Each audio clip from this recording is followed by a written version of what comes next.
Akibat sering menunjukkan rumahnya di media sosial, Satu Keluarga di Bogor, Jawa Barat mengalami perampokan pada Rabu 18 September 2024. Diketahui, salah satu korban berinisial R memang sering merespon netizen dengan mengunggah video perihal rumahnya di akun TikTok pribadi. Pelaku berinisial D dibantu 3 orang lain yang melihat konten-konten milik R langsung merencanakan perampokan tersebut. Dari kejadian itu, HS sang kepala keluarga harus kehilangan nyawanya.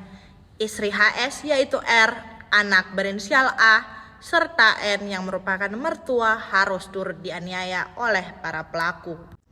Barang-barang yang berhasil dibawa kabur oleh pelaku antara lain Mitsubishi Xpander, mobil Toyota Calya yang sebelumnya telah digadaikan pelaku kepada korban, serta perhiasan emas.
Download Tribun X sekarang.